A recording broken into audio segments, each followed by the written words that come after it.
खात्मे और शफाफियत पर यकीन रखती है। अगर हमें कम करने की कोशिश की तो हम आपकी भी इंशाल्लाह बजा देंगे। मैं डरता नहीं हूँ। That I will be president for all Americans. Passport Zindabad, Pakistan, Zindabad.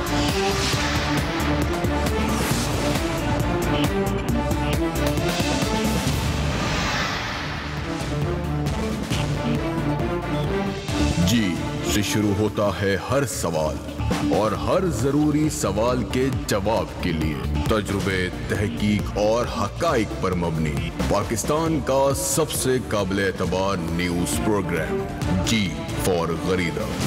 जी अस्सलाम वालेकुम। प्रोग्राम में आज सबसे पहले बात करेंगे आज की सबसे बड़ी खबर के हवाले से। भारतीय जासूस कमांडर कुलभूषण यादव की सजाए मौत टल गई है, लेकिन आरजी तौर।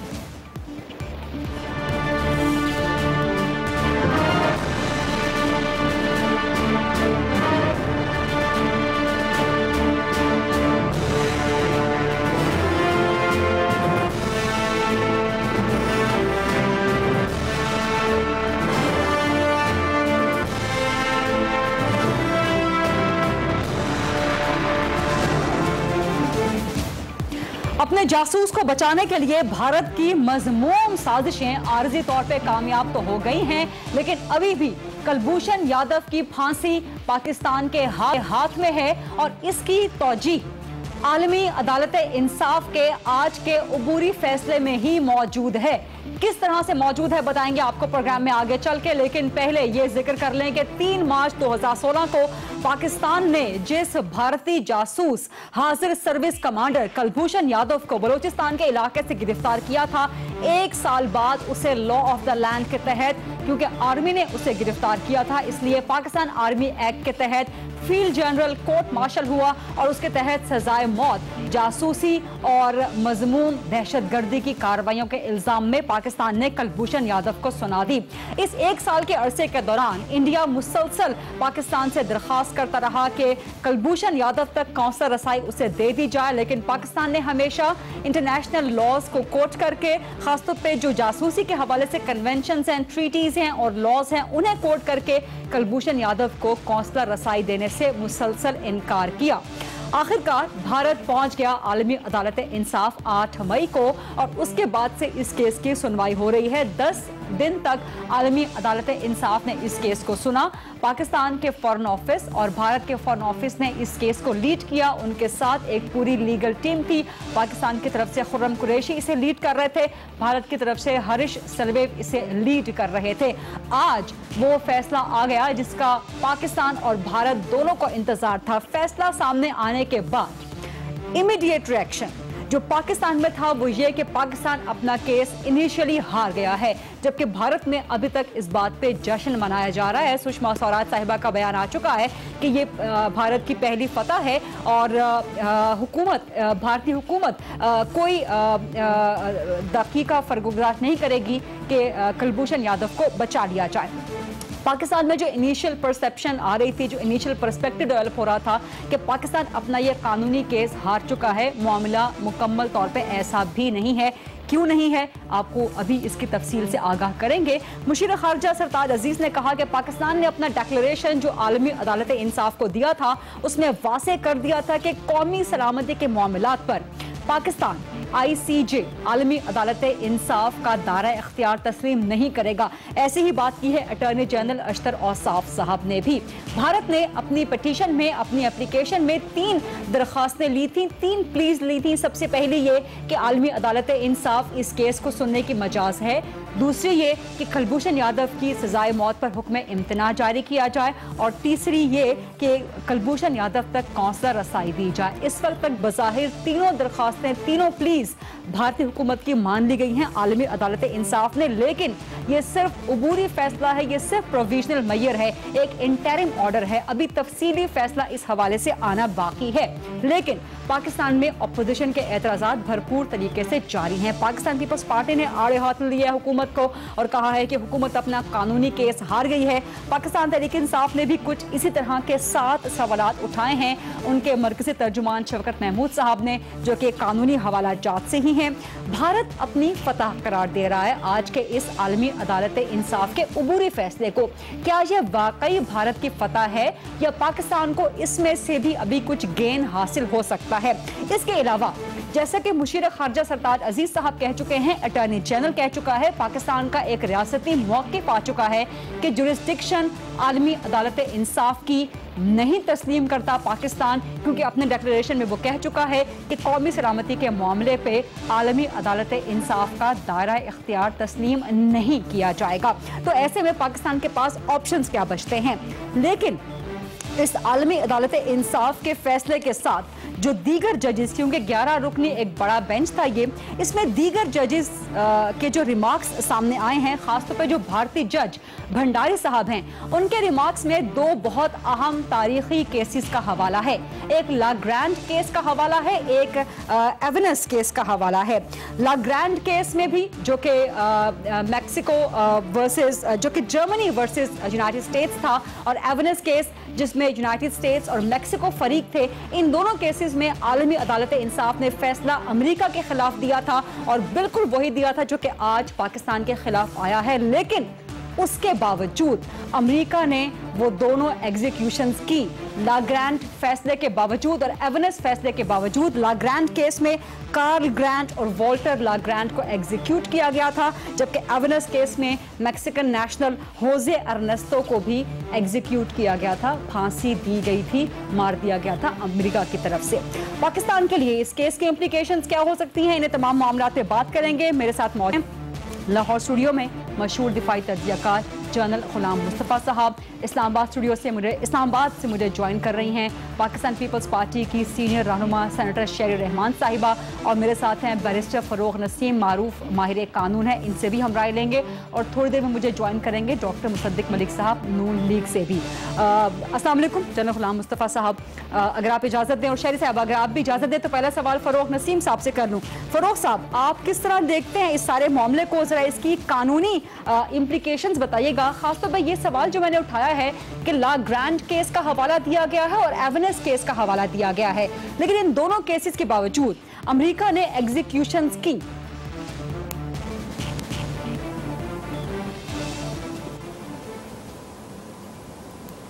फ़रोग़ नसीम साहब, क्या आप मुझे सुन पा रहे हैं? फ़रोग़ नसीम साहब तक शायद मेरी आवाज़ नहीं। शेरी रहमान साहिबा, हुकूमत पर काफ़ी तनकीद कर रही है पाकिस्तान पीपल्स पार्टी के, अपना कानूनी केस कमज़ोर कर दिया है, कानूनी केस इनिशियली हार गई है, जबकि हुकूमत इस बात पर इसरार कर रही है कि उसका कानूनी केस अभी भी मजबूत है और आलमी अदालत इंसाफ के इस दायरा इख्तियार को तस्लीम नहीं करेगी कौमी सलामती के मामलात पे पाकिस्तानी हुकूमत। शेरी साहिबा जी, शुक्रिया गरीदा। सबसे पहले तो मैं ये कह रही हूँ कि हुकूमत ने जो तैयारी की थी उससे हम मुतमईन नहीं हैं। हमने ये नहीं कहा कि केस हार गए हैं, केस क्योंकि अभी तक उसमें हतमी फैसला नहीं आया, लेकिन आप खुद नोट करें कि तीनों जो मसले रेशूज रेज हुए थे उस पर क्लियरली आईसीजे ने वर्डिक्ट आपके खिलाफ दिया है। अब मेरा सवाल कुछ और था, मेरा सवाल था कि पाकिस्तान की सलामती पर हम सियासत नहीं खेलते। मुझे पूछा गया प्रेस कॉन्फ्रेंस में कि आप समझते हैं कि प्राइम मिनिस्टर ने जान के ये किया। आई एम सॉरी, हम ये नहीं कहते कि कभी इलेक्टेड प्राइम मिनिस्टर मुल्क से गद्दारी करेंगे या जान के इस तरह की। मैं समझती हूँ यहाँ, क्योंकि नेशनल सिक्योरिटी कमेटी में मैंने सवाल किया था, मुझे कोई ऐसा और पूरी कमेटी को कोई ऐसा जवाब नहीं मिला जिससे हम मुतमईन हो सकते हैं, और कुछ ऐसी बातें सामने आई हैं जिससे प्रिपरेशन का मुझे फुकदान नजर आ रहा है। 15 तारीख को आपने अपना रिटर्न तहरीरी जवाब देना था, वो नहीं दिया। पाकिस्तान ने एडहॉक जज नहीं अपॉइंट किया, जो आपका हक बनता है, जो आपका ऑप्शन था। आपने फिर आज जो दलाइल दिए हैं आपने 50 मिनट में राउंड अप कर दिया, 90 मिनट आपके पास वक्त मौजूद था। तो इससे आपका केस, इस तरह से आपका मुकदमा जो है, जो बहुत मुश्किल हालात में पाकिस्तान लड़ रहा है, ये गैर मुकम्मल लगता है और कमजोर लगता है। जबकि आपका मुकदमा आपके हाथ में है, आप चाहे इनकी जुरिस्डिक्शन एक्सेप्ट करें ना करें, आप उस हियरिंग में गए हैं, आपने वहां दायरे, उनका दायरे जो हकूक है या उनकी साख है उसको इस तरह डिजोर तरीके से माना, डिफैक्टो तरीके से माना भी है। अब आप मुझे बताएं कि ये जो केस की हियरिंग की बात हो रही है और जुरिस्डिक्शन, ये सब बाद में हो रही है, ये सारी ब्रीफिंग्स पहले नहीं चल रही थी, हिंदुस्तान में रोज हो रही थी। आपने किसी को, हुकूमत ने किसी को एतमाद में नहीं लिया, एतमाद साजी का अमल भी नहीं किया, शराकत दारी का अमल नहीं किया, ना इंफॉर्मेशन शेयरिंग, ना कोई इस पर डिस्कशन। और अफसोस ये है, अफसोस मुझे ये है कि पाकिस्तान की आर्मी साख के हवाले से हम सब एक हैं, यक ज़बान हैं। दुख होता है कि जब गफलत होती है, और गफलत यहाँ भी हुई है कि आपने यूनाइटेड नेशंस जनरल असेंबली में कुलभूषण का नाम तक नहीं लिया, जो एक हाजिर सर्विस जासूस है, जो ना सिर्फ जासूसी कर रहा था मगर ऐन मुमकिन है कि वो तकरीब खारी में भी इन्वॉल्व था। अब इसका बहुत मुकदमा आपको ऑलरेडी ले जाना चाहिए था, बस इसमें सिल्वर लाइनिंग ये है कि आपके पास वक्त है, आप एक प्रॉपर केस बना सकते हैं, आप एक प्रॉपर ग्रुप इंटरनेशनल लॉयर्स का जमा कर सकते हैं और अब उसके मुताबिक आप बाय द लेटर चलें और फिर साफ वजाहत कर दें कि हमें, we don't have to accept your decision. जाहिर फांसी आपके हाथ में, हिंदुस्तान भी ऐसी करता, मगर ये भी याद यकीन कंसल्टेशन के बाद, और मैं स्पीकर से आपके तवस्सुत से कहूंगी कि वो फौरन मीटिंग बुलाए नेशनल सिक्योरिटी की, ये बातें डिस्कस हों और हमें मुतमईन किया जाए कि ये आप कोई गफलत नहीं बरत रहे, क्योंकि अब तक जो मुझे नजर आ रहा है काफी नहीं है कि अटॉर्नी जनरल कह रहे नहीं मुझे खत्म करने दे, दिस इज वेरी इंपॉर्टेंट। मेरे पास बाकी गेस्ट भी हैं और पूरा घंटा है गुफ्तगू करने के लिए। चलिए आप कंटिन्यू कीजिए। Let it be. ठीक है, जनरल गुलाम मुस्तफा साहब, शहरी साहिबा की बात आपने सुन ली, वो कह रही हैं कि कानूनी तौर पे हमने ये केस कमजोर किया है, लेकिन वो डिमांड कर रही हैं कि इस पे कौमी असेंबली की कमेटी का इजलास बुलाया जाए। आप इस अस्करी पॉइंट ऑफ व्यू से कैसे देखते हैं? क्योंकि डेफिनेटली इसको आर्म फोर्सेस ने अरेस्ट किया, पाकिस्तान आर्मी ने अरेस्ट किया, फील्ड जनरल कोर्ट मार्शल हुआ, इसका क्या पाकिस्तान की सुबकी हुई है आलमी सतह पे? देखिए, इससे हटकर मैं आपसे पूछना चाहता हूँ कि जिन लोगों की शहादतें हुई हैं कुलभूषण यादव के सारे चक्कर की वजह से, कोई टेररिस्ट भी था, उस टेररिज्म को पाकिस्तान में फ़रोग़ देने आया था, उसका इकबाली बयान मौजूद है।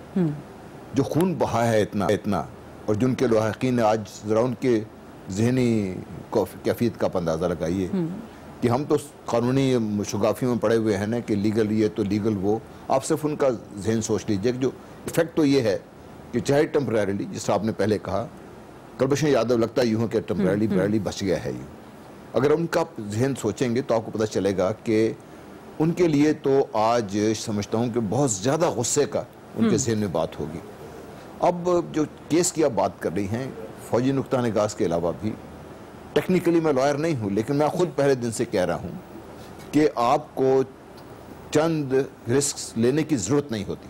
ठीक, ये अवॉइडेबल रिस्क था जो पाकिस्तान ने लिया, क्योंकि 29 मार्च 2017 को एक हम ये कन्वेंशन डिक्लेरेशन हमने दे दिया आईसीजे को, कंपल्सरी जुरिस्डिक्शन मान लिया। उसमें जैसा कहा गया, उसके पैरा ई में हमने कहा कि कौमी सलामती के मामलात के अलावा, ये कहने के बावजूद हम कोर्ट में गए, हम कोर्ट में जाने की हमें जरूरत नहीं थी, कंपल्शन नहीं थी। सर, वो अटॉर्नी जनरल ने उसकी वजाहत कर दी ना कि पाकिस्तान अदालतों का एहतराम करता है, इसलिए अपना मामला वहां लेकर गया। लेकिन अगेन बहुत ये वैलिड पॉइंट है जो कि शहरी साहब ने अभी रेज किया था। डॉक्टर मुस्तदिक मलिक साहब मुझे ज्वाइन कर चुके हैं। डॉक्टर साहब, सबसे पहला सवाल के जवाब तो ये दे दीजिए, पूरी कौम पूछ रही है कि 29 मार्च 2017 को डिक्लेरेशन आईसीजे को देने के पीछे आखिर विजडम क्या थी?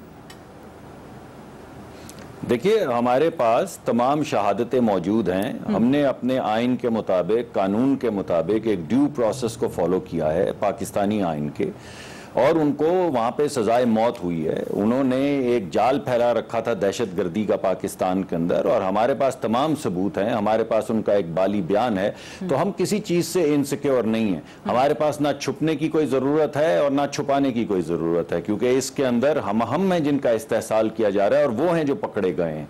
तो चोर को डरना चाहिए, जिसके यहाँ चोर पकड़ा जाए चोरी करते हुए उसको नहीं डरना चाहिए। तो हम किसी से नहीं डरते हैं और हम इस वजह से इसको आगे लेकर गए हैं, क्योंकि तमाम जो हमारे जो सिक्योरिटी के नेशनल सिक्योरिटी के इदारे हैं, तमाम हमारे जो अदालती निज़ाम के एक्सपर्ट्स हैं, जो हमारे वकला हैं, तमाम से मुशावरत करने के बाद ये फैसला किया गया कि इसको आगे बढ़ाया जाए। इसी में मुल्की वक़ार है। हम कोई पराया स्टेट नहीं है कि हम बोलें कि हम दीवारें खड़ी कर रहे हैं और दुनिया में कुछ भी करें, और काहे को हम कहें, यानी हमने एक चोर पकड़ा है और रंगे हाथों पकड़ा है, तो काहे को हम ये कहें, हम काहे को छुपें। तो इस वजह से लेकर गए हैं। ये तो है पहला आपका जवाब। और कोई सवालात मेरे आने से पहले उठे तो पूछिए, मैं जवाब दूं। वो शहरी साहिबा ने बहुत से वैलिड सवालात उठाए थे, लेकिन फरोग नसीम साहब चूंकि इस वक्त एक लॉ एक्सपर्ट हमारे साथ मौजूद हैं। फरोग नसीम साहब, आपको मेरी आवाज आ रही है?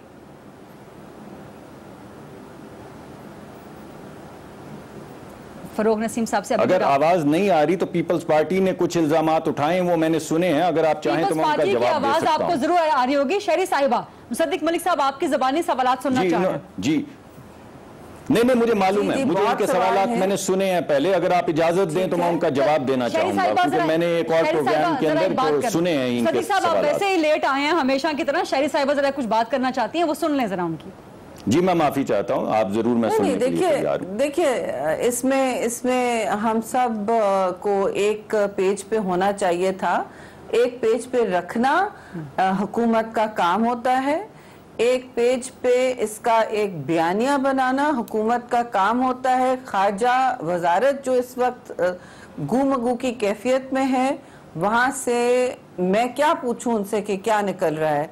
एक तारिक फातमी साहब को वहां से हटाया गया है।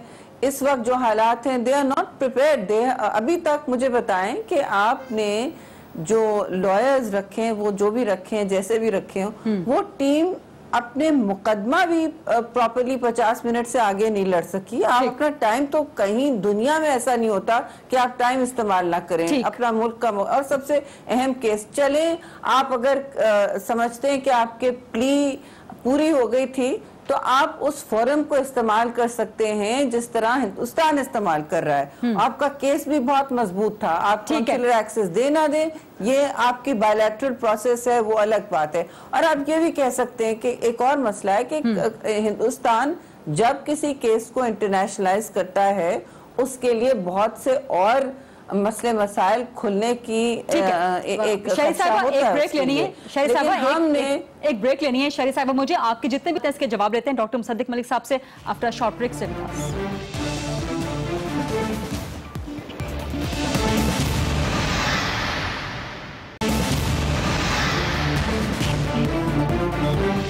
Welcome back. आलमी अदालत इंसाफ के आज के अबूरी फैसले के बाद भारतीय जासूस कुलभूषण यादव की सजाए मौत आर्जी तौर पर टल तो गई है, लेकिन क्या पाकिस्तान के लिए इस केस में अभी भी गुंजाइश बाकी है? जनरल गुलाम मुस्तफा साहब, आप क्या समझते हैं, पाकिस्तान के लिए गुंजाइश बाकी है? जैसे डॉक्टर मुसद्दिक साहब कह रहे हैं कि हम नहीं तस्लीम करेंगे कौमी सलामती के मामलात पे जुरिस्डिक्शन।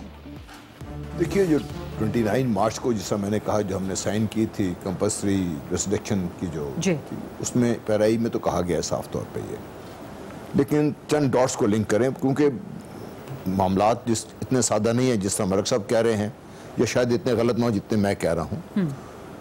29 मार्च को हमें साइन करने की ज़रूरत क्या थी? हम क्यों उसको 2 महीने बाद डिले नहीं कर सकते थे? उसको हमने साइन कर दी, ठीक है।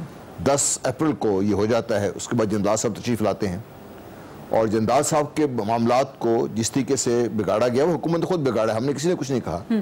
जब आए वो, तो हुकूमत ने इतला दी कि भाई वो वज़ीर आज़म के दोस्त हैं, एक ऐसे मुल्क के शहरी जो पाकिस्तान के इंतहाई दुश्मन दोस्त हैं वो, चलिए मान लिया उसको।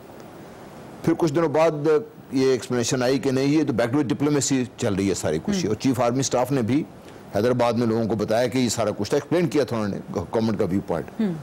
लेकिन कुछ अर्से बाद ही, मेरे ख्याल अगले दिन ही मरीम औरंगजेब साहब ने कह दिया कि नहीं, ये कोई बैकडोर डिप्लोमेसी नहीं थी, ये कुछ सब कुछ हो रहा था। अब जब ये इतना कन्फ्यूजन हुकूमत ने खुद फैला दिया है, तो लिंकेजेस तो निकाल रहे हैं इसके बीच में से।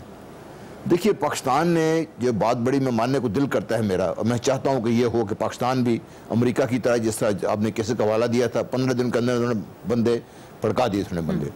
क्या पाकिस्तान अमेरिका है?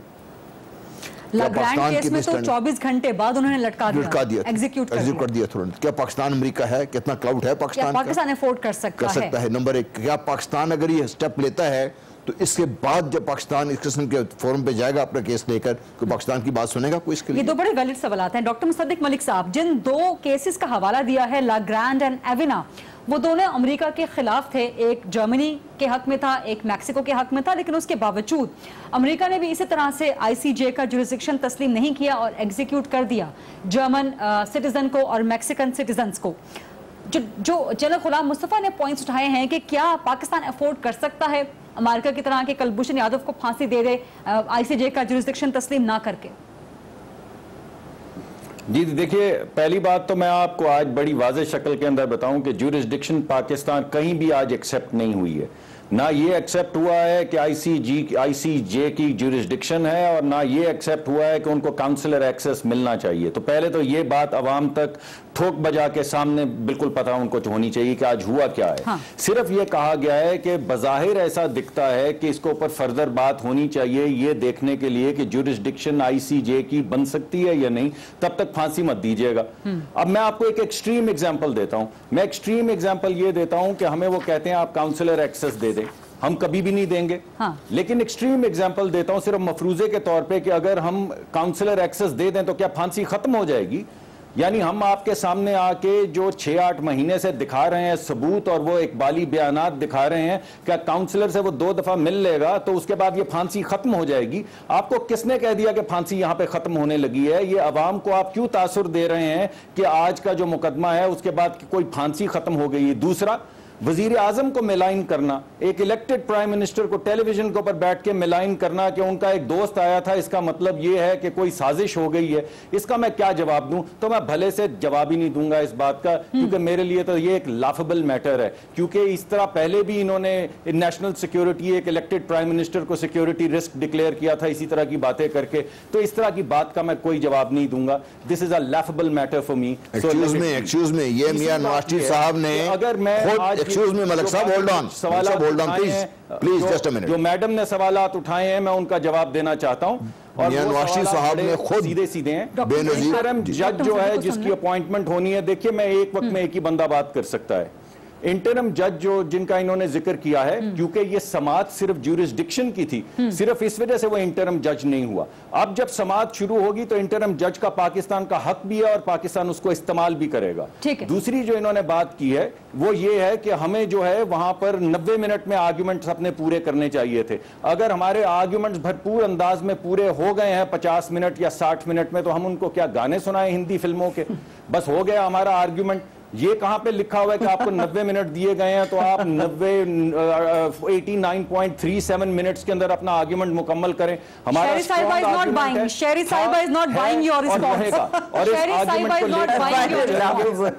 I find it laughable. That is laughable. That is exactly agree with Sherry. यानी आप ये कहते हैं कि आपके पास आर्गुमेंट्स मुकम्मल भी हो जाएं तो 90 मिनट आप पूरा करें, ये कह रहे हैं, ये आर्गुमेंट है आपका? कैसे मुकम्मल हो गए आप? यू हैव एक्चुअली आज जो है आपको आपके खिलाफ फैसला गया है, आर्जी हो या जैसा भी हो। आपको किसने कहा है कि हमारे खिलाफ फैसला गया? जरा फैसला पढ़ तो लें एक नजर। फैसले में उन्होंने कहा है कि प्राइमा फेशाए आप सिर्फ फांसी ना दें, हमें ज्यूरिसडिक्शन सेटल कर लेने दें। क्या ज्यूरिसडिक्शन सेटल हो गई आज? आप मुझे बात करने दें। आप मेहरबानी से, आपकी बात मैंने तहम्मुल से सुनी, आप मुझे बात करने दें। आप अगर अग्री नहीं करते ना करें। आज जो भी हुआ है उसमें आप जो कह रहे हैं कि आपके आर्ग्यूमेंट्स खत्म हो गए थे, आपने प्ली जो थी आपकी कमजोर प्ली थी। सॉरी, आपने जो आज आर्ग्यूमेंट्स पेश किए हैं आपने गैर तजुर्बेकार काउंसिल को इस्तेमाल किया है, जिन्होंने जो कतर से क्वींस काउंसिल हैं उन्होंने कोई केसेस इंटरनेशनल कोर्ट में नहीं जीते हैं। उनका कोई इस तरह का सक्सेसफुल तजुर्बा या सीवी नहीं है। उनके मुकाबले में जो खड़े थे Harsh, he is known to be a winning queen's counsel. उन्होंने 1 रुपया चार्ज किया था हिंदुस्तान की हुकूमत को। आपने मुझे नहीं पता कितने लाख दिए हैं और मुझे ये नहीं पता कि what was the point of the arguments, the plea he was making जैसी भी थी वो इनकंक्लूसिव निकली। आप चलिए, आप शहरी साहिबा एक सवाल करने की आप मुझे इजाजत देंगी? शहरी साहिबा एक सवाल करने की आप मुझे इजाजत देंगी? जो एडहॉक जज, भारतीय एडहॉक जज, उनके अपने रिमार्क्स हैं जो आगे कंकरिंग स्टेटमेंट्स हैं जजेस के, उसमें जिन 3 अहम केसेस के उन्होंने हवाले दिए हैं, ब्रड, लाग्रांड एंड एविना, इन तीनों केसेस में आईसीजे ने उन स्टेट्स के खिलाफ फैसले दिए थे जिन्होंने स्पाइस पकड़े थे, लेकिन उसके बावजूद इन तीनों केसेस में उन स्टेट्स ने उन स्पाइस को एग्जीक्यूट किया। तो ये तो नहीं कहा जा सकता कि इन तीनों केसेस में उन स्टेट्स के भी मुकदमात कमजोर थे। देखिए अल्टीमेटली और होंगे या नहीं होंगे, ठीक इस वक्त जो नजर, मुझे नहीं पता उन केसेस का क्या निकला, क्या हवाला था। आपको केस लॉ देख के वहां जाना चाहिए था। नंबर 1, आप कहें कि ये बाइंडिंग होनी, वो तो सबको पता है कि इट्स नॉट बाइंडिंग, ये मुझे भी मालूम है, आपको भी मालूम है, पता नहीं पाकिस्तान की पब्लिक को, आवाम को मालूम है कि नहीं, क्योंकि उनसे किसी ने आज तक ये डिस्कशन की नहीं है, किसी को एतमाद में नहीं लिया है। दूसरी बात, ये आपकी ये एक चीज होती है, कता कलामी मैं किसी की नहीं कर रही हूँ, दिल शिकनी नहीं कर रही हूँ, ना मैंने किसी को ट्रेटर कहा है, ना मैंने ये जादव वाले स्टील मैग्नेट वाले इशू को जादव से लिंक किया है। मैं ये कह रही हूँ जी, मैंने कहा है, मैं बात करूंगा जी, वो जनरल साहब इसका जवाब देंगे, वो जनरल साहब इसका जवाब देंगे, वो ठीक है, लेकिन बैक चैनल भी माफ कीजिएगा इस तरह कंडक्ट नहीं होता। मैं चाहती हूँ कि अमन हो हिंदुस्तान के साथ, हम सब के दोस्त होते हैं हर मुल्क में, ऐसा नहीं है कि दोस्त नहीं हो सकते, मैं ये भी कहती हूँ। और मैं ये भी आपसे कहूंगी कि जो आज आर्ग्यूमेंट्स आप कर रहे हैं, आपने ना मुल्क को एतमाद में लिया, ना नेशनल सिक्योरिटी कमेटी को लिया, ना आपने अपनी प्रेपरेशन ठोस की। Your plea was very weak. और ये कहना कि हम हिंदी, आप ट्रिवियलाइज कर रहे हैं इशू को, आप कह रहे हैं कि हमने हिंदी गाने सुनाने थे। आप कैसी बात कर रहे हैं? आपने यूनाइटेड नेशंस जनरल असेंबली में कलभूषण का नाम नहीं लिया था, और हम रोज पार्लियामेंट में पूछ रहे थे कि ये शहरी साहिबा आपके इस बात से एक और सवाल, जो आपने यूनाइटेड नेशंस वाली बात की है, इससे एक और सवाल जन्म लेता है। डॉक्टर मुसद्दिक साहब से मैं भी सवाल करूंगी, हम तीनों के सवाल जमा होकर डॉक्टर साहब के पास जाएंगे कि जो यूएन के लिए डोजियर था कलभूषण के हवाले से, वो कहां गए, वो डोजियर्स कहां हैं? डॉक्टर साहब मेरे सवालात के भी जवाब दीजिएगा। जनरल गुलाम मुस्तफा भी आपसे कुछ सवाल करना चाहते हैं। शहरी साहिबा की बात आपने सुन ली। देखिए, मैं सिर्फ जो कह रहे थे ना लाफेबल है प्राइम मिनिस्टर के बारे में, मैं अगर चाहें तो अगर नंबर नहीं मेरे पास, मैं क्लिप्स भिजवा दूंगा जिसमें मियां नवाज शरीफ साहब ने बाकायदा बेनजीर भुट्टो के बारे में ये बातें की थी। और ये मैं कोई ऐसे नहीं कह रहा, ये जब मेरे मुल्क का प्राइम मिनिस्टर, उस वक्त शायद प्राइम मिनिस्टर नहीं था, उन्होंने बात की थी, तो मैं वैसे नहीं कह रहा। और मैं ये नहीं कह रहा कि ये आउट ऑफ द एयर में बात कर रहा हूँ। ये अगर आप इसके परसेप्शन को देखें, आज चले जाएं पब्लिक में, परसेप्शन को देख लीजिए आप इससे, तो क्या मुझसे बहुत ज़्यादा लोग शायद अग्री ना करें, लेकिन बहुत ज़्यादा ऐसे होंगे जो अग्री करेंगे मेरे से बात से। इशू ये है कि हुकूमत पाकिस्तान क्यों इस मामले को सही तरीके से हैंडल नहीं कर सकी। इशू ये है, मुझे ये बताइए जी, आप मुझे बताइए कि आज जिस जजमेंट की बात कर रहे हैं कि हमारे खिलाफ नहीं आई, पाकिस्तान का जो पूरा स्टैंड, एक मिनट प्लीज, एक मिनट, उन्होंने पूरा स्टैंड उलट के रख दिया उन्होंने। आपने मुझे अंदाजा नहीं करें इसको, अगर आप उसको एनालाइज करें, वो ये क्या जजमेंट में ये नहीं लिखा, लेकिन उन्होंने जो बिटवीन द लाइन जो बात की है, मैं समझाऊं, अल्लाह करे मैं गलत हूं, मैं दुआ करता हूं गलत। उन्होंने कहा जी ये जो प्रोसेस फॉलो किया पाकिस्तान ने, इसके ऊपर उन्होंने उंगलियां उठा खड़ी कर दी उसके ऊपर। तो इशू ये है कि ना तो हम अमेरिका है कि इसको हम स्टीम रोल कर सकते हैं, पाकिस्तान को इतनी बड़ी ताकत नहीं है, ना ही हमारी इतनी लॉबिंग है, ना ही हमारी स्ट्रेंथ है। लेकिन इसके बावजूद पाकिस्तान के पास अब ऑप्शंस क्या बचे हैं, ये सवाल करेंगे डॉक्टर मुसद्दिक मलिक साहब। छोटी सी ब्रेक के बाद स्टे विद अस।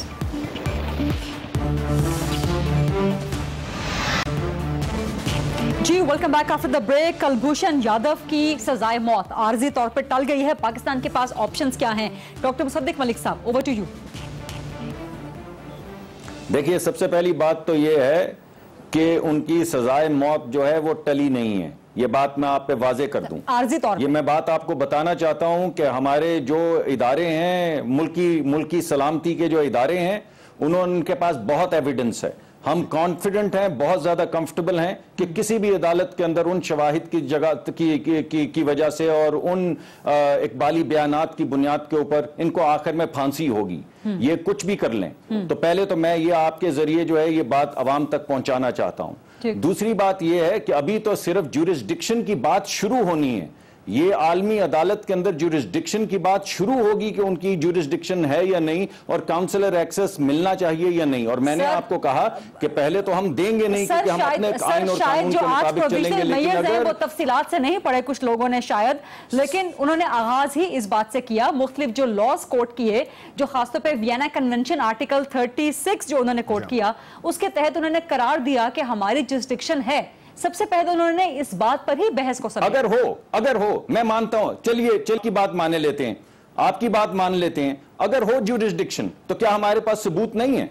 अगर हो ज्यूरिसडिक्शन तो क्या हमारे पास इकबाली बयानात नहीं है? अगर हो ज्यूरिसडिक्शन तो क्या वो हमारे पास नेटवर्क नहीं है जो उन्होंने यहां पे बिछाया है दहशतगर्दी का? अगर हो भी ज्यूरिसडिक्शन तो क्या हमारे पास वो तस्वीरें नहीं है हमारे बच्चों की जिनकी शहादतें हुई हैं?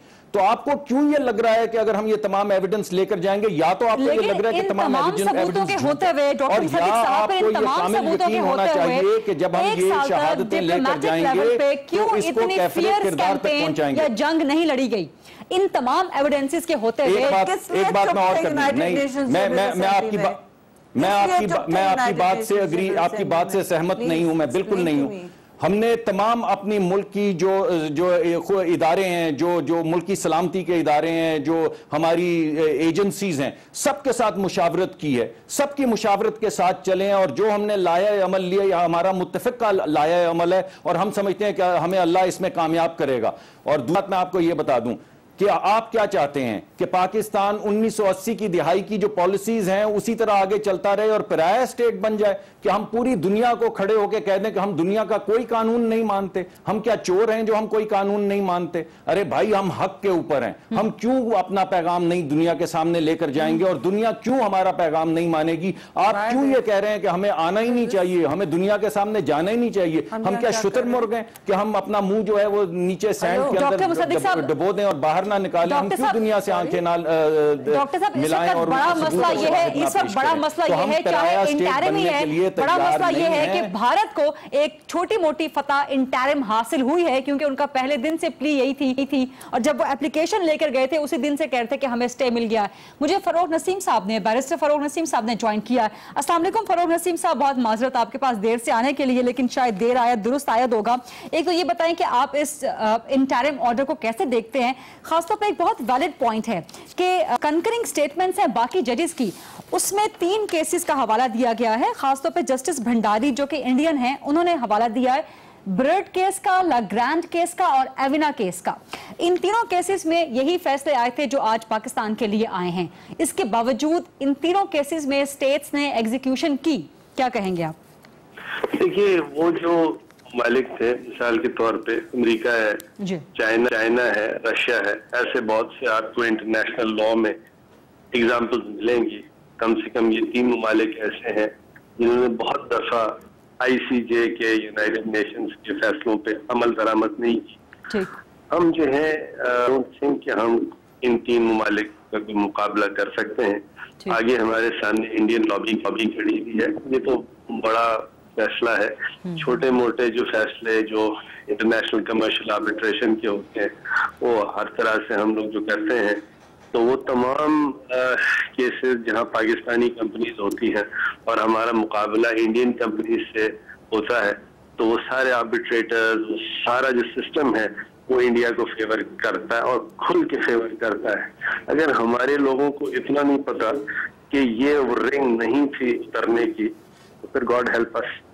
अब आप बताएं, कानूनी तौर पे गाइड करें, क्योंकि गवर्नमेंट तो इस बात पे, हुकूमत इस बात पे इसरार कर रही है कि वो जुरिस्डिक्शन नहीं मानती कौमी सलामती के मामलात पे ICJ की, और वो कह रहे हैं कि फांसी हम नहीं टालेंगे। अब आप बताएं कि पाकिस्तान के पास कानूनी रास्ते क्या बचे हैं?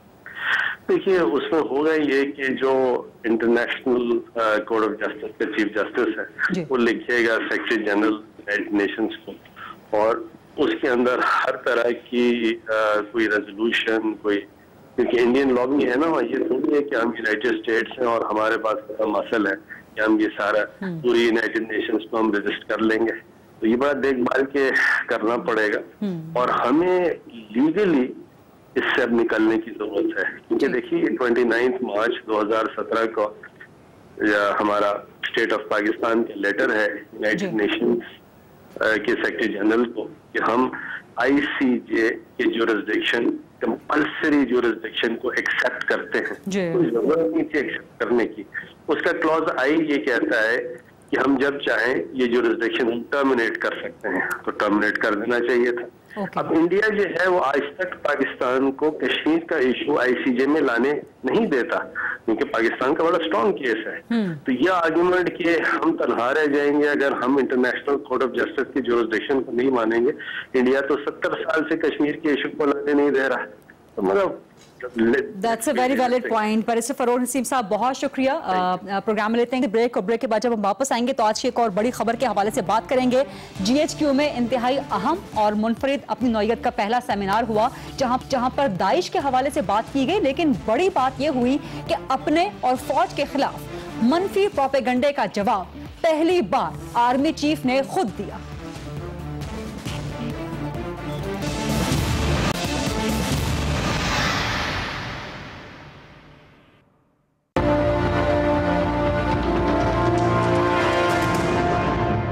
इस नाम की तंजीम अभी तक उसका वजूद पाकिस्तान में इस वक्त तक नहीं है।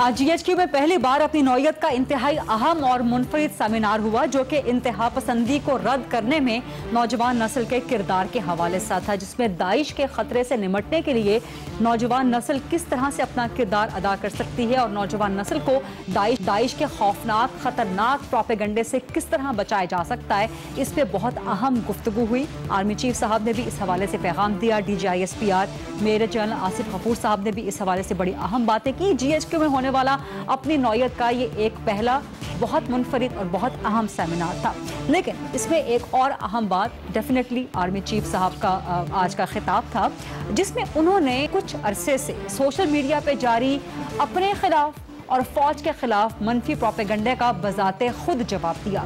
क्या आर्मी चीफ साहब को ये जेब देता था कि वो बजाते खुद इस प्रोपेगंडा का जवाब देते या इसका जिक्र करते? इसके अलावा कुछ गुफ्तगू उन्होंने अपने बेटे के हवाले से भी की, अगरचे एक लाइट नोट में थी, लेकिन क्या आर्मी चीफ साहब को वो मेंशन करना चाहिए था अपने साहबजादे के हवाले से? इसके अलावा दाइश का जिक्र करते हुए, इंतहा पसंदी का जिक्र करते हुए आर्मी चीफ ने नौजवान नस्ल पे, यूथ पे जोर दिया कि वो इस प्रोपेगंडे से बचें और मुस्बत तामीरी सरगर्मियों की तरफ आएँ। इसी पर गुफ्तगू को आगे बढ़ाएंगे। मेरे साथ मुस्तफ़ा साहब हैं, सेनेटर शाहिर रहमान साहिबा मौजूद हैं। जनरल साहब, सबसे पहले जो मनफी प्रोपेगंडा चल रहा है, क्या आर्मी चीफ साहब को बजाते खुद उसका जवाब देना चाहिए था या उसका जिक्र करना चाहिए था? और जो साहब